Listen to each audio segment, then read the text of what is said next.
इस बात को हर इंसान मानता है कि गुरु बिन मोक्ष नहीं, गुरु बिन मुक्ति नहीं हो सकती। लेकिन केवल गुरु, कोई भी गुरु बना लेने से भी मोक्ष नहीं होता। अब गुरु के बारे में आपको बताया जाता है कि गुरु गुरु में भेद है, गुरु गुरु में भाव, सोए गुरु सराई ये जो शब्द लखावे दावे। राम कृष्ण से कौन बड़ा उन्हों भी गुरु कीन, तीन लोक के वे धनी गुरु अग अधीन। गुरु बिन काहु न पाया ज्ञाना, जो थो था वो छड़े किसाना। गुरु बिन वेद पढ़े जो प्राणी, समझन सार रहे अज्ञानी। अब गुरु की परिभाषा बहुत ही निर्मल है, अनोखी है। गुरु का अर्थ होता है जो ज्ञान देवे, परमात्मा के विषय में जानकारी देवे। वैसे तो गुरु बहुत हैं, जैसे किसी ने कोई चिनाई का काम सिखा दिया वो भी गुरु है, किसी ने मटके बनाने सिखा दिए वो भी गुरु है, और किसी ने बाल हेयर कटिंग सिखा दी वो भी गुरु है, और अक्सर ज्ञान कराते हैं टीचर वो भी गुरु हैं। ये गुरु अपने अपनी व्यवस्था में हैं। इन गुरुओं से केवल इस मनुष्य जीवन में वर्तमान में ही लाभ होता है, और पूर्ण परमात्मा की प्राप्ति के लिए जो गुरु आपको चाहिए वो आध्यात्मिक गुरु, यहाँ उस गुरु की तरफ संकेत है। गुरु बिन काहु न पाया ज्ञाना, जो थो था वो छड़े किसाना। गुरु बिन वेद पढ़े जो प्राणी, समझे न सार रहे अज्ञानी। अब पूर्ण गुरु, अब सतगुरु क्यों कहना पड़ा? नहीं तो गुरु ही काफी होता है। सतगुरु इसलिए कहना पड़ा परमात्मा ने क्योंकि यहाँ झूठे गुरुओं की कमी नहीं। काल तक की साधना बताने वाले गुरु बहुत हैं, और काल से भी भ्रमित ज्ञान बताने वाले गुरु बहुत हैं, लेकिन सतगुरु इसलिए कहना पड़ा जो इन सब के ज्ञान को फेल करे और शास्त्र अनुकूल साधना पर दृढ़ करे, वो सतगुरु कहलाता है। जब ये प्राणी प्रेरित होकर के परमात्मा प्राप्ति के लिए चल पड़ता है, इसको जैसा भी कोई संत मिल जाता है, स्वयं ज्ञान ना होने से ये उसी प्रकार साधना पर दृढ़ हो जाता है। एक सोभरी नामक ऋषि थे, सोभरी, और वो परमात्मा की तरफ में संत के पास गए। उस संत ने जैसी उसको तपस्या साधना बताई वो दृढ़ होकर लग गए। उन्होंने कहते हैं कि जल में खड़ा होकर के तपस्या की। बाल ब्रह्मचारी था, शादी भी नहीं कराई थी, और एक दरिया में जाकर के वहां तपस्या की बहुत दिनों तक, 10-12 वर्ष तक।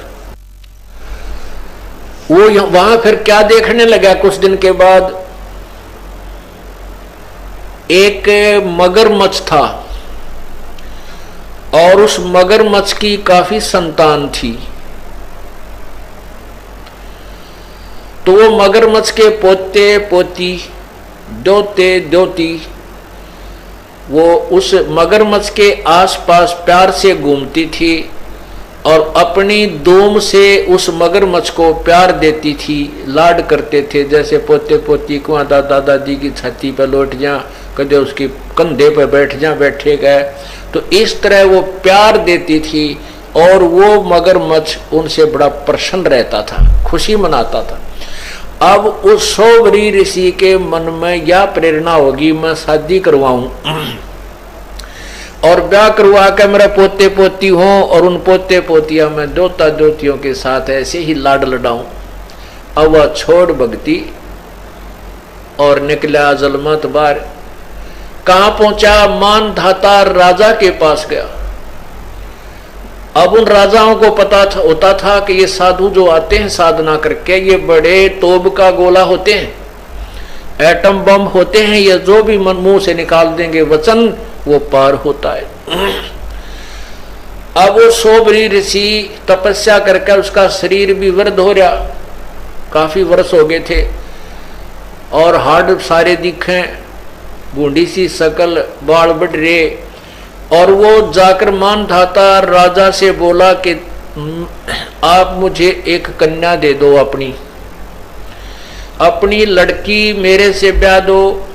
मानधाता के 50 लड़की थी। अब राजा बड़ी असमंजस में फंस गया, जब नाटू तो शराप देगा, अरे से बूढ़े बूढ़े के अपनी जवान लड़की ने ब्याह हो, मेरा कैसा मूर्ख नहीं, बताइए क्या करूं, ये भगवान बड़ा फंसा। तो उसने सोच समझ के एक उत्तर दिया कि ऋषि जी, हमारा एक नियम है और ये विधान भी बताता है कि मैं अपनी तरफ से किसी लड़की को विवश नहीं कर सकता किसी के साथ शादी करने के लिए। यदि वो लड़की स्वयं पसंद करें, कोई भी लड़की आपको पसंद करे तो मुझे एतराज नहीं। अब राजा ने बेरा था, इसे बूढ़े ने कौन लड़की पसंद करेगी। तो ऋषि बोला जी मुझे मंजूर है, अगर ये आपकी कन्या मुझे पसंद करे तो मेरे से शादी कर लेगी। तो राजा बड़ा प्रसन्न हुआ, भाई ठीक है, कटा टंटा, लड़की कोई पसंद करेगी नहीं और यह बला टल जाएगी। उसने, क्योंकि उन लड़कियों को एक बड़े महल में रहती थी, वहां पर एक नपुंसक व्यक्ति जो हिजड़ा बोलते हैं, उनको ड्यूटी पर उनके गेट कीपर रखा जाता था। तो उसने उस नौकर को बुलाया राजा ने और कहा कि ऋषि जी को लड़कियों के महल में ले जाओ और ये जो भी लड़की इनको पसंद करेगी इसके साथ उसकी शादी कर दी जाएगी। अब उस ऋषि जी ने अपनी सिद्धि साधना और सारे जीवन की कमाई को कहां बर्बाद करना शुरू किया, अपना सुंदर शरीर बना लिया नौजवान लड़के का। और जो ही उन लड़कियों के महल में प्रवेश किया और उस नपुंसक ने सारी कहानी बताई कि राजा का आदेश है, जो इसको पसंद करेगी उसके साथ शादी कर दी जाएगी। उन 50 की 50 लड़कियों ने उस ऋषि को पसंद कर लिया। अब राजा फंस गया अपने वचन में, सारी कहानी आकर बता दी गई कि आपकी 50 की 50 लड़कियों ने मुझे पसंद कर लिया है। इसकी गवाही सब लड़कियों ने भी दे दी कि हम इसे पसंद करती, क्योंकि सुंदर शरीर बना लिया उस ऋषि ने। अब राजा ने वो फिर साथ भेज दी लड़की, लेकिन आत्मा बहुत रो रही थी कि कंगाल के साथ ये के खावेंगी मेरी बेटी, कहाँ रहेंगी, कैसे दुख उठाएंगी, जंगल में रहना पड़ेगा। पर चलो इनका भाग था, मैं क्या करूं। अब उस ऋषि ने अपनी कमाई ते, देख काल का जाल है भगवान, उसने क्या किया, वहां जाकर के विश्वामित्र को आदेश दिया कि इन 50 महल बना दे। अब विश्वामित्र जी ने 50 मकान न्यारे न्यारे बना दिए और प्रत्येक में बहुत अच्छे खान पान, सुंदर आहार, फल वगैरह वो वृक्ष लगा दिए। एक दिन मानधाता राजा के मन में ये बात आई कि अभी अपनी कन्याओं को देख करता हूं वो दुखी हैं या सुखी हैं। वो जब वहां पहुंचा अपने उस ऋषि के डेरे में, देखा वहां तो पूरी 50 मकान बने हुए, बड़े सुंदर सुंदर, एक कॉलोनी सी बसी हुई है। वो पहली लड़की के मकान में जब गए तो मानधाता राजा ने पूछा, बेटी तुम कुशल तो हो? कि पिताजी वैसे तो हम कुशल हैं, कोई कमी नहीं, लेकिन माता पिता की याद तो आती ही रहती है और बाकी हमें कोई कष्ट नहीं। एक मुझे कष्ट है कि ये मेरा पति मेरे पास ही रहता है, दूसरी बहनों के पास कभी नहीं जाता। अब वो दूसरी कन्या के पास गया तो उसने भी यही कहा, पिताजी हम बहुत सुखी हैं और मुझे एक बात का दुख है कि मेरा पति मेरे ही पास रहता है, दूसरी बहनों के पास नहीं जाता। ऐसे 50 के महल में जाकर उसने देखा कि 50 की 50, क्योंकि एक सिद्धि वो चोले धारे, एक सिद्धि नीतत विचार है, ये सर्व अपनी ही कमाई से ये ड्रामेबाजी करवा देता है काल। अब उसने इतनी कमाई कर ली थी, सोबरी ऋषि ने 50 तो शरीर धारण कर लिए, 50 की 50 औरतों को भोग रहा है, और उधर 51वां अलग से और बैठा है। जब मानधाता सब लड़कियों के पास होकर के फिर देखा कि ऋषि तो बाहर भी बैठा है, तब उसके चरणों में मस्तक झुका दिया कि आपकी लीला अपरंपार है।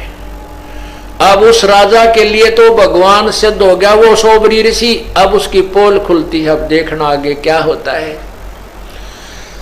अब सोबरी ऋषि के 150 लड़के हो गए, 150 बच्चे हो गए, क्यों 50 लड़कियां, 2-2 3-3 बालक हुए, 50 पत्नियां। अब वो क्या सोचता है कि अभी कोई 4 साल वर्ष का लड़का है, कोई 5 वर्ष का लड़का है, ये फिर सियाने होंगे, इनका ब्याह करूंगा, फिर इनके पोते होंगे मेरे, और फिर मैं इनसे प्यार करूंगा। रे तेरा गजब है, मन तो जीवन खो दिया अपना। ओ हो, फिर क्या रोता है कि मेरी सारी कमाई बर्बाद होगी, मैं उस मगरमच्छ के संगत में, कुसंगत में अपना सर्वनाश कराया। अगर वो मगरमच्छ को मैं नहीं देखता, वो कैसे अपने पोते पोतिया में मस्त हो रहा था, प्यार से खुश रहता था, आज मैंने अपना सर्वनाश कर लिया। जो 20, 30, 40, 50, 60 वर्ष में जो साधना की थी वो बर्बाद कर दी, वो नष्ट कर दी। तो पुण्यात्माओं, कबीर परमेश्वर के बिना इस जीव का मोक्ष नहीं हो सकता।